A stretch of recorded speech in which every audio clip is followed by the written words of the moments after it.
My name is Darius Kane. I have lived long enough to know that the galaxy is never quiet without reason. Silence in deep space is never peace, it is fear wearing a mask. The listening station Argus 7 drifted high above Europa's frozen face, a lonely sentinel against the vast black ocean of the cosmos. It was a fragile structure of steel and light, barely more than a collection of modules, antennae, and corridors that rattled with every shift of the moon's gravity. We were stationed there to watch, to listen for threats that never seemed to come. The view beyond the windows had always unsettled me. Europa stretched endlessly below, an endless sheet of fractured ice glowing pale blue under Jupiter's reflection. Jagged cracks split its surface like old scars, hinting at the dark oceans hidden miles beneath, oceans that might hold life, or ghosts, or nothing at all. I often wondered if those waters remembered the suns that had never shone on them. It was another ordinary night. The crew of Argus 7 had grown complacent, bored by the monotony of intercepted static and meaningless signals from far-off stars. Men laughed in the mess hall, their voices hollow from routine. The hum of machines was the only constant companion in the dead hours between shifts. Then 3:42 Terran Standard came. A sound cut through the white noise. Not static. Not distortion. A voice. I froze, my hands still over the console. The message wasn't like any of the anomalies we filtered daily. There was no encryption, no jamming, just pure desperation carried across the void. We are the Aelirians. We are hunted. Our worlds burn. Our children are taken. Please, if any civilization still fights, help us. The voice shook with fear, but there was something else, hope, fragile and thin, as if the speaker already knew no one would come. The Aelirians. I remembered that name from old records. A race of scholars, dreamers, artisans. They built floating cities over oceans of crystal water, sang songs to their gods instead of fighting wars. They believed the galaxy was a place of harmony. And now, they were running. The room went still. Faces around me turned pale in the dim light of the monitors. No one spoke. Everyone knew the unspoken truth: Earth didn't answer distress calls anymore. Not after decades of bloodshed. Not after the Terran Wars, the Titan Uprising, the Exodus scandals. Humanity had grown tired of being savior and victim alike. But this signal, it was like a hand reaching out from a fire. My chest tightened as I realized what it meant. We could pretend we hadn't heard. We could delete the message, report it as meaningless noise, go back to our coffee and stale jokes. But command wouldn't. An hour later, orders came from Central Command on Luna Base. Short. Simple. Prepare relay to High Command. Task Force formation authorized. Deployment imminent. Not a single word about rescue. No talk of negotiation. Because Earth never sends angels anymore. We send wolves.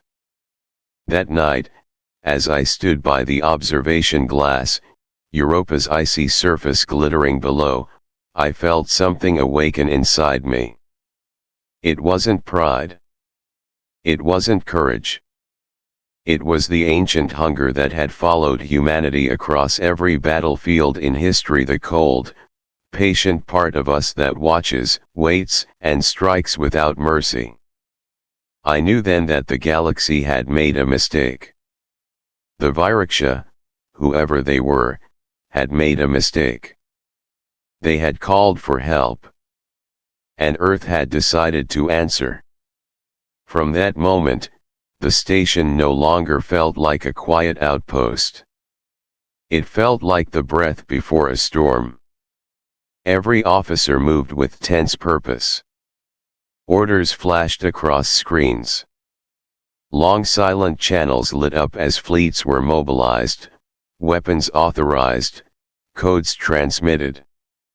Far below, Europa remained as silent as ever, its cracks shimmering in the cold light, as if the moon itself knew what was coming. That night, I couldn't sleep.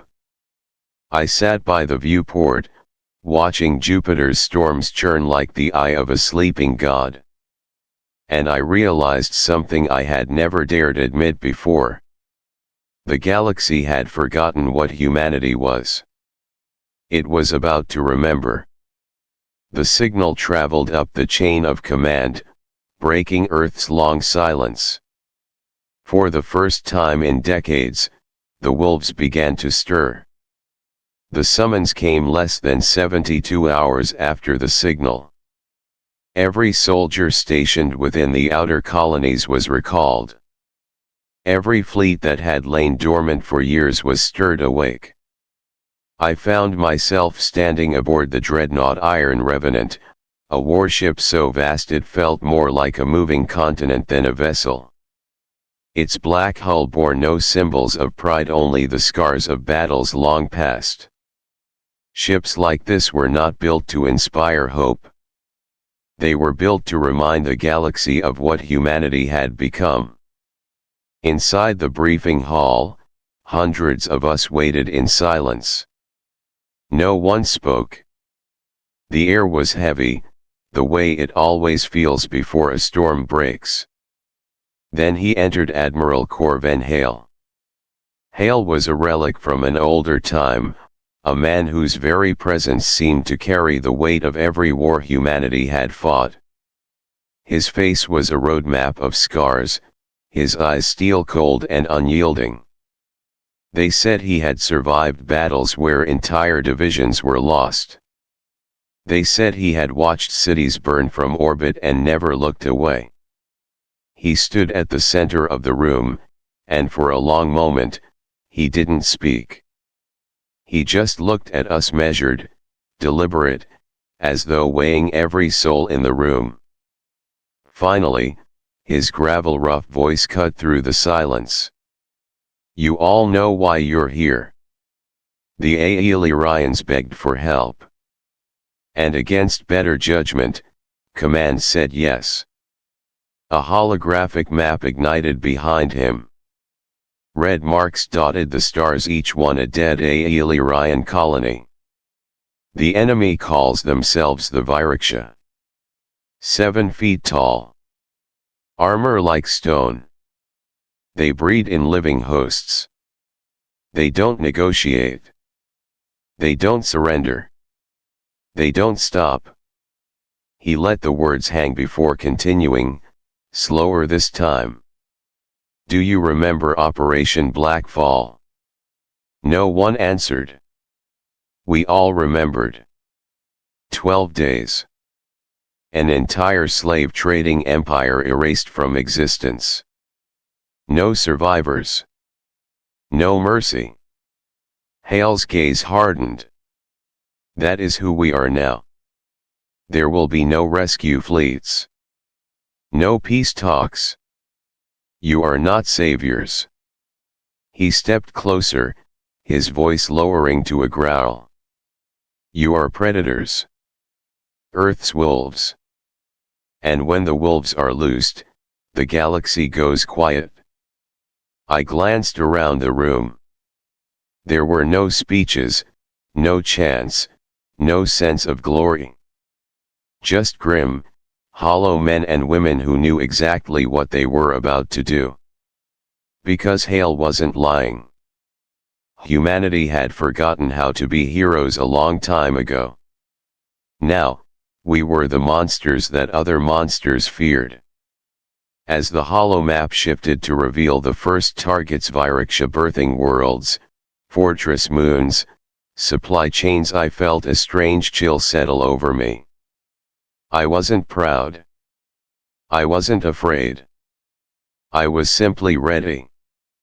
Because deep down, every soldier in that room understood one truth. When Earth answers a call for help, it doesn't bring salvation. It brings extinction. Orders were given within the hour. Fleets mobilized, squads chosen. 3 days later, Unit K-17 stood ready in the drop bay of the Iron Revenant, silent, waiting for the first hunt to begin. Our squad was Unit K-17-5 soldiers chosen not for their loyalty, not for their hope, but for their capacity to survive the impossible. Ezra Holt, our marksman, had eyes like frozen steel. Silas Rourke, our tactician, carried the calm of a man who had already buried too many comrades. The other two, Marlowe and Kestrin, were ghosts of men, survivors of campaigns that had broken entire armies. We had no illusions of coming home. No backup.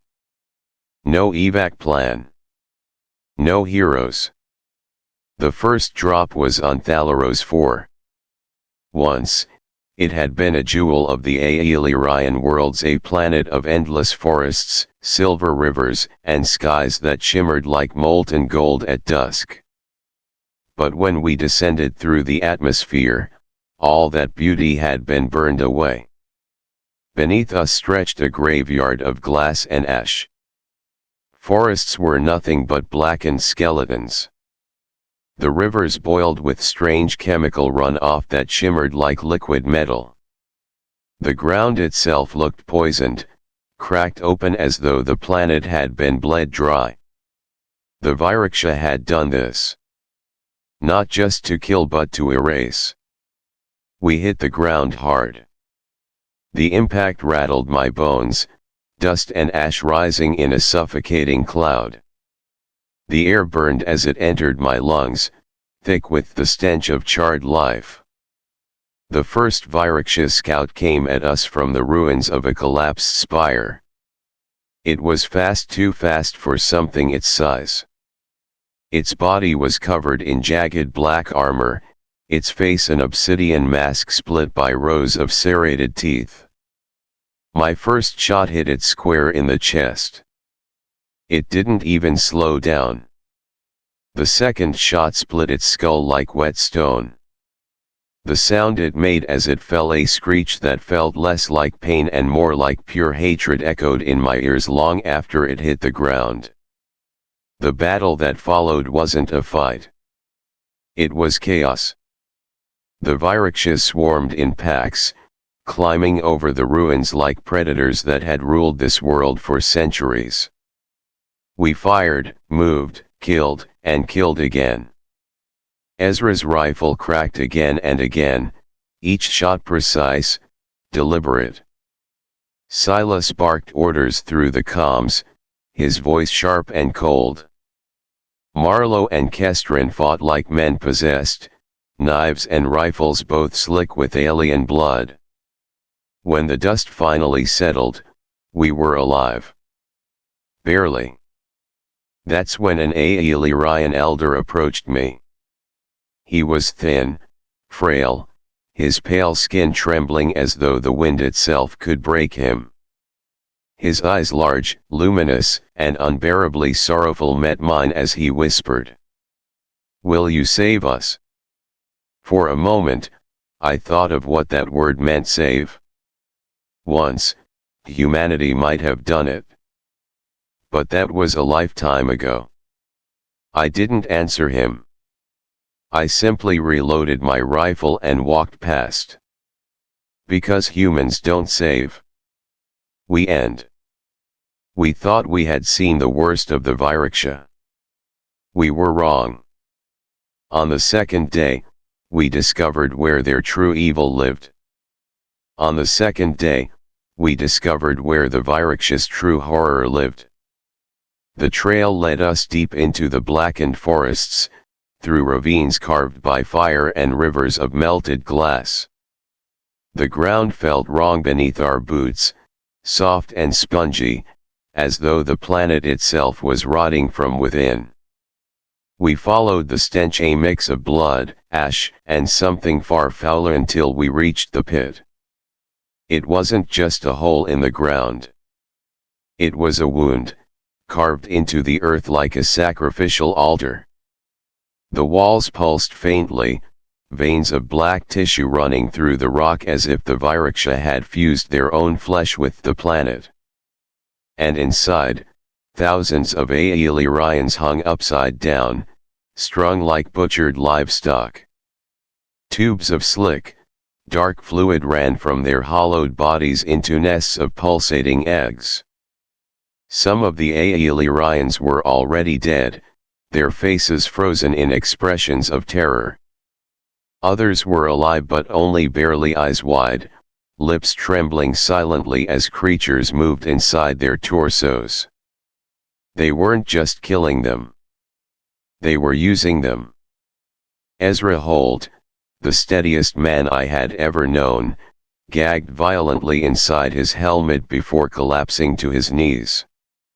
"Gods, oh, gods," he muttered, his voice shaking. Silas Rourke didn't curse. He didn't shout.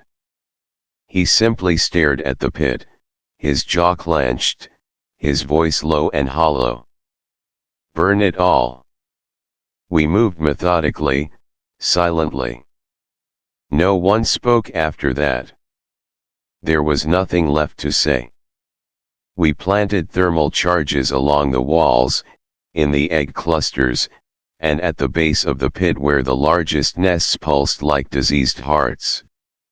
I forced myself to look at the faces of the Aeolirians we could not save.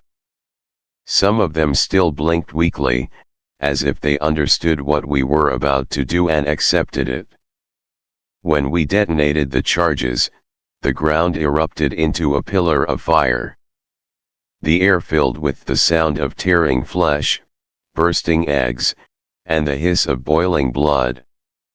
And then, for a moment, the world went still. That's when I heard it.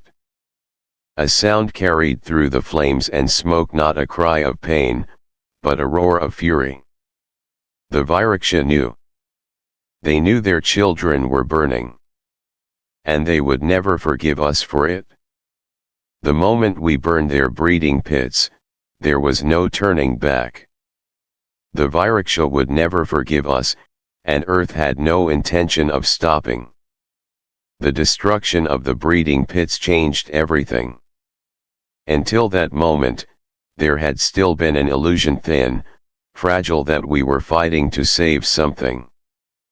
But once the charges blew and the flames swallowed the unborn Viraksha, command no longer pretended we were protectors.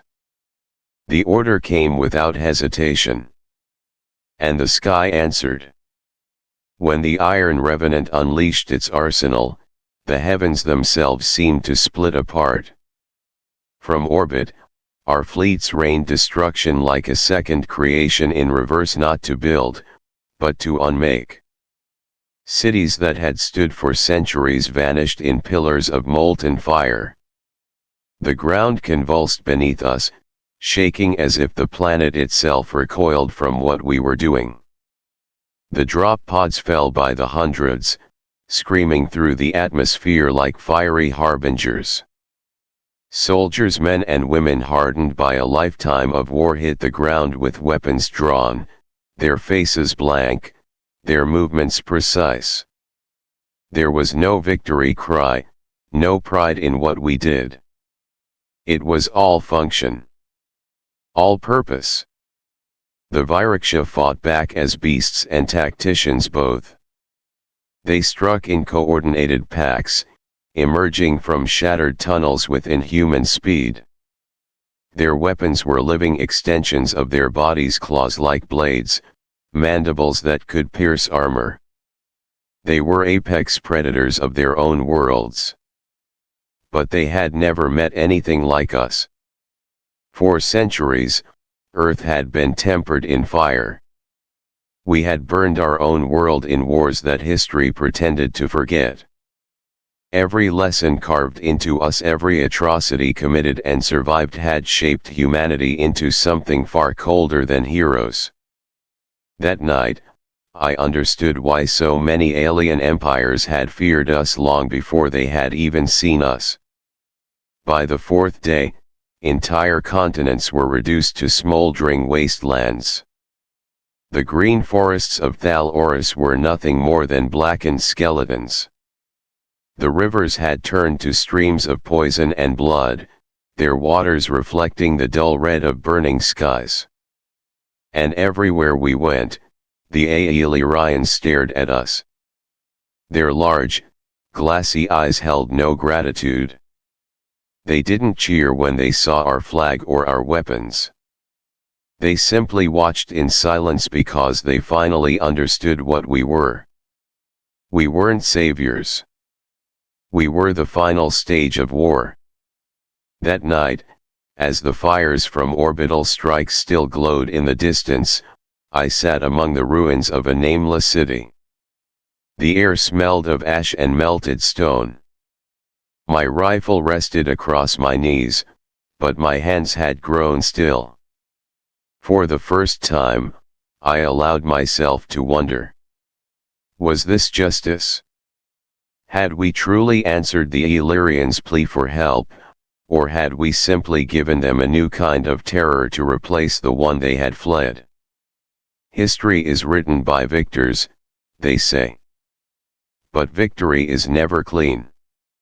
It stains, seeps, lingers just as it had stained every soldier sitting around those dying campfires.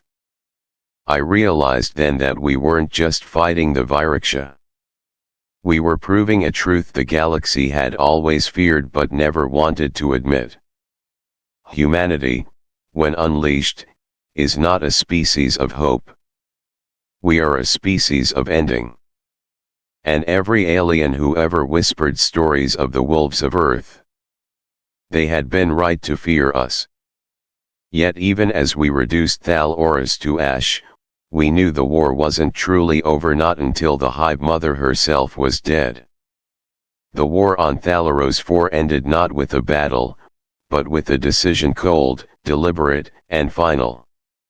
High above the burning world, the Echelon Matriarch, the Hive Mother of the Vyraksha, remained hidden within a living dreadnought the size of a moon. Every attack we had launched, every fortress we had destroyed, every egg pit we had burned, it had all been a distraction.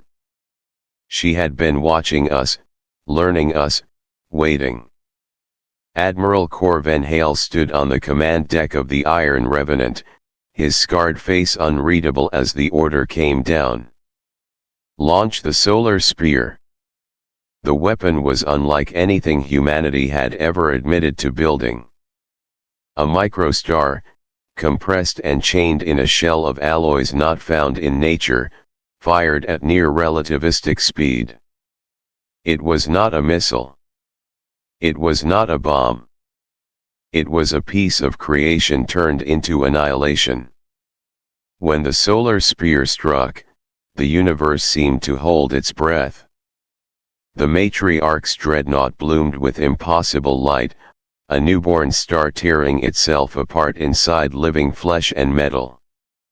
The psychic scream that followed was beyond sound, a wave of raw anguish that clawed through our minds like fire. Dozens of soldiers fell to their knees, clutching their heads. Ezra Holt collapsed beside me, blood trickling from his nose.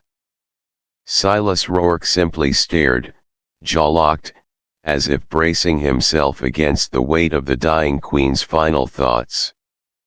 And then, as quickly as it began, it was over. The dreadnought shattered. Its fragments burned as they fell into Thalaros' atmosphere, raining molten ruin on the world below. We had won. But no one celebrated. Ezra sat slumped against the wall, his right arm mangled beyond repair. Silas said nothing, his eyes distant, unreadable. Admiral Hale, the man who had led us through the campaign, didn't speak either. He simply stood with fists clenched, the light of the dying dreadnought reflecting in his scarred eyes. Because we all understood what had happened. The war was over, yes. But in winning, we had proven a truth far darker than defeat. Humanity was willing to burn entire worlds to achieve victory. That night, I thought about the history books that would one day be written. They would speak of heroism, of sacrifice, of courage. But those of us who were there, we would remember the truth. That victory is never glorious. It is quiet, heavy, and steeped in blood. And as I looked at Ezra, his arm ruined, his eyes hollow, I knew that our war had not ended. Because wars like this never end. They simply wait for the next call for help. And when Earth answers, the galaxy will tremble again. The Queen's death ended the battle, but victory left behind only silence and questions none of us dared to ask aloud. When the Echelon matriarch died, the Viraksha horde collapsed with her. What had been a relentless tide of predators became scattered, disoriented packs, turning on each other like beasts suddenly without a master. The battlefields of Thal Oris fell eerily quiet, broken only by the crackle of fires and the distant wails of the dying. We stood among the ruins of a victory we had never truly wanted. The Aelirians emerged from the shadows thin, frail figures with haunted eyes, their bodies scarred from weeks of torment. They did not run to us. They did not cheer. One of them, an elder whose body trembled as if a strong wind could shatter him, stepped forward and handed Admiral Hale a data chip. His voice was quiet, yet heavy as stone. These are the names. The ones who were lost when you came. Hale took it without a word. He didn't need to open it. We all knew what it contained: lists of cities turned to glass, families caught in our firestorms, the innocents we had burned alongside the monsters. That night, as we gathered by the dim glow of a dying campfire, no one spoke.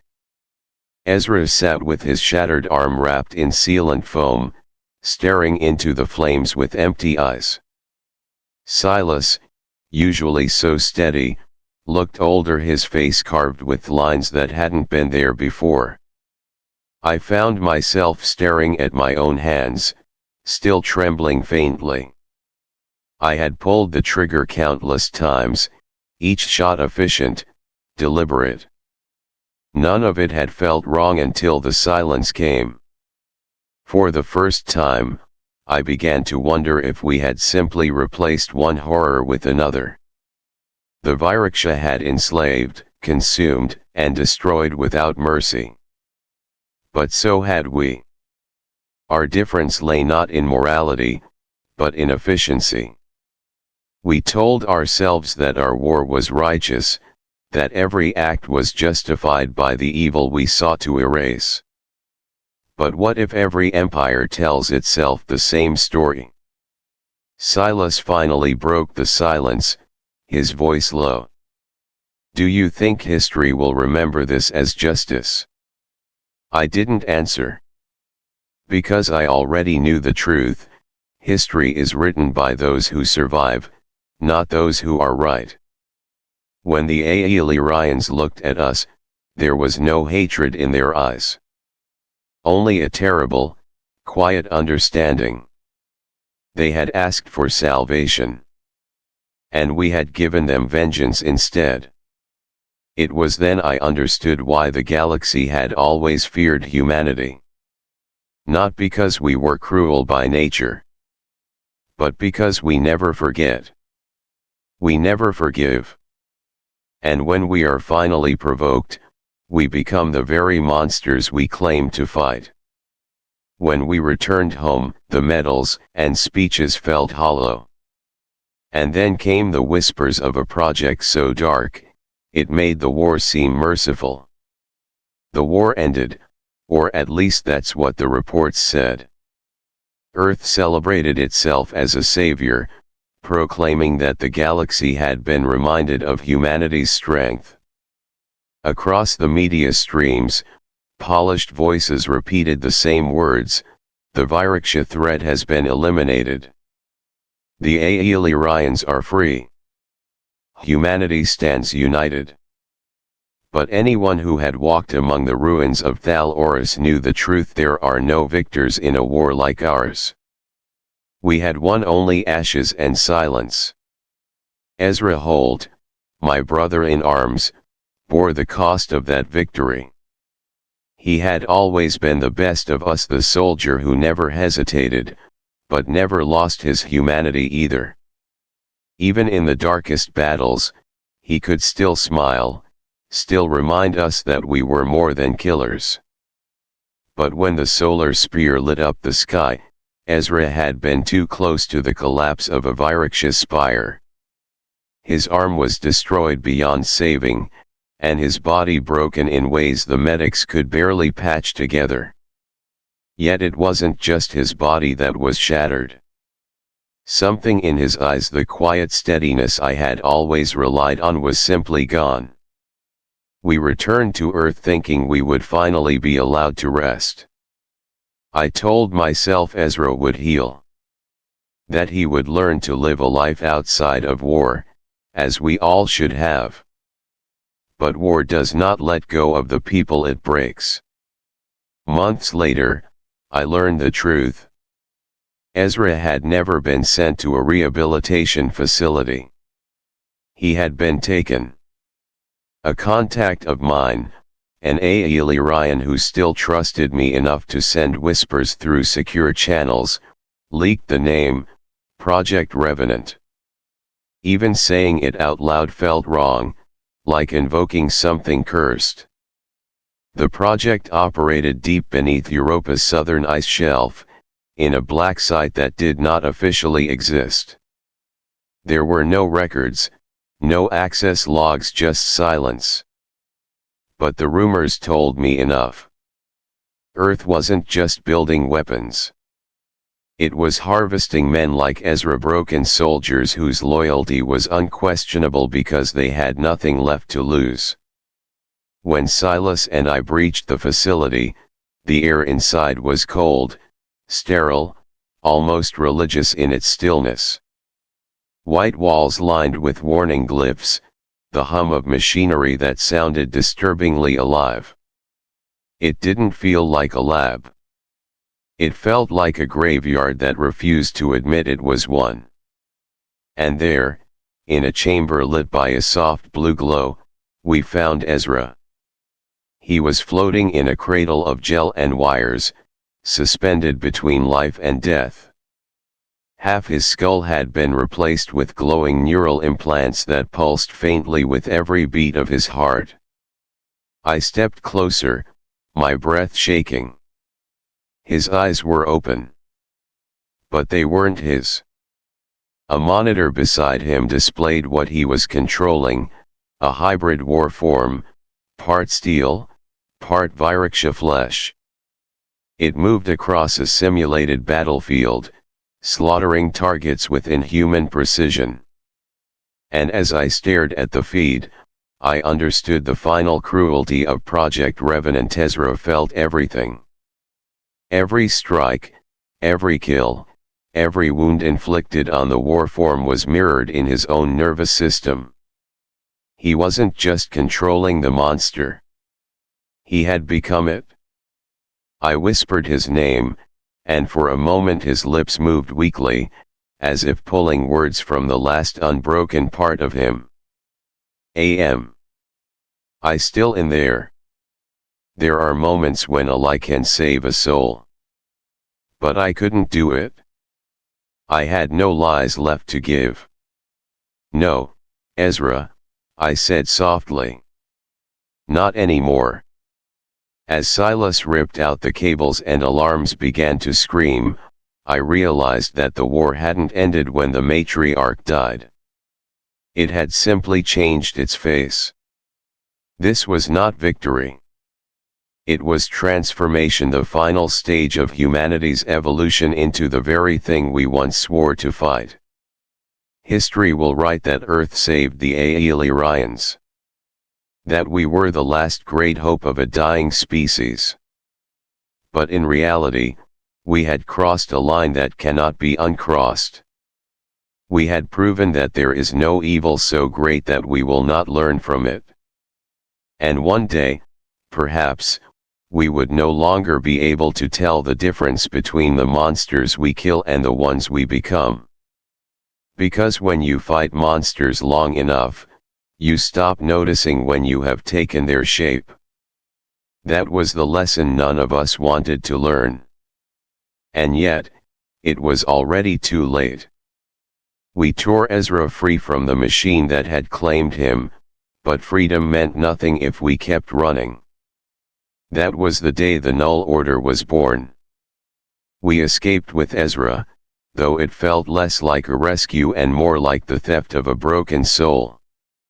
Silas and I carried him out of the lab while alarms screamed and lights strobed red across the sterile corridors.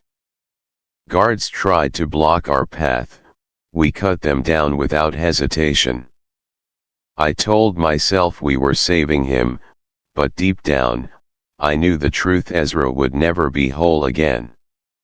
We fled Europa aboard a stolen scout craft, pushing the engines past safe limits until the icy moon was nothing but a glimmer behind us. Ezra lay silent in the med bay, his eyes open but empty, his breathing shallow and mechanical from the systems that still clung to him. For days, we drifted through unclaimed space, hiding from patrols and automated scans. It was in that silence, surrounded by stars that felt colder than ever, that Silas spoke the words that would change everything. If we run, they win. They'll just keep doing it. To Ezra. To others. To anyone they decide is expendable. That was how the Null Order was born. We were not rebels. We were not freedom fighters. We were ghosts of a war Earth wanted to forget, men too broken to fit back into the machine that had created us. We renamed the stolen ship the Hollow Saint, a fitting name for what we had become, shells of the soldiers we once were, hollowed out by war but still unwilling to stop fighting. Our first act wasn't an attack. It was a message. We hacked into encrypted military channels and leaked everything: files from Project Revenant, footage of human soldiers wired into alien flesh, orders authorizing experimentation on prisoners of war. We released records of every world burned, every civilian casualty erased from official history. The galaxy saw it all. For the first time since the Viraksha fell, Earth's allies began to turn away in silence. Trade agreements froze. Outer colonies refused to send supplies. Species that once begged for our protection now armed themselves not out of rebellion, but out of fear. Command dismissed the leaks as enemy propaganda. They called us traitors, deserters, war criminals. But every accusation only made the evidence we'd revealed ring truer. Because everyone already knew what we were capable of. They just didn't want to face it. Ezra said little in those days. He spent most of his time sitting by the viewport, staring at the stars with an expression I couldn't read. One night, when the ship was quiet, he finally spoke. "You think we can fix this?" I didn't answer right away. Because the truth was, we couldn't. "No," I said finally. but we can make sure they never forget what they did. We weren't fighting for redemption. We weren't fighting for justice. We were fighting to remind Earth and the galaxy that some crimes should never be buried, and some monsters deserve to be burned, even if they wear the same face as you. The Null Order had no anthem, no banner, no future. Only a mission. To destroy the machine that had made us monsters, even if it meant becoming monsters one last time. For a time, we thought our leaks and stolen files would be enough. But Earth does not forgive betrayal, and soon, the hunters came for us. They came for us eventually. Not with negotiations. Not with demands. They sent executioners. One night, 3 black, unmarked ships landed silently on the barren rock where we'd hidden the Hollow Saint. 6 figures stepped out, armored head to toe, exosuits smooth and featureless, moving with perfect mechanical precision. They weren't soldiers. They were weapons in human form. Ezra, barely more than a husk, sat up on his cot the moment the ships touched down. His eyes, dulled for weeks, sharpened with a grim understanding. "They're here for me," he whispered. Silas handed him a compact SMG without a word. Ezra's hands trembled as he took it. "I'm not aiming at them," he said quietly. "I'm aiming at what they turned me into." The firefight was fast and brutal. These weren't ordinary troops, they fought like machines, coordinated and merciless. But they had forgotten one thing. We knew pain. Silas lured 2 of them into the lower crater, blowing them apart with grenades. I flanked another, shattering his visor with the rifle butt before putting 2 rounds through his backplate. The last 3 Ezra took himself. He didn't hesitate. He didn't flinch. He moved with a ruthless efficiency that reminded me of the hybrid warforms he had once been forced to control. When it was over, Ezra stood there drenched in blood, gun trembling in his grip. "They'll just send more," he said, his voice hollow. I looked at him, at the man who had once been my brother, now a broken reflection of everything Earth had done to him. "Then we send a message," I replied. "We buried the bodies beneath the cold Martian rock, but we kept their ships and their weapons." That night, around a small fire that barely kept the chill away, Silas asked the question we had all been avoiding.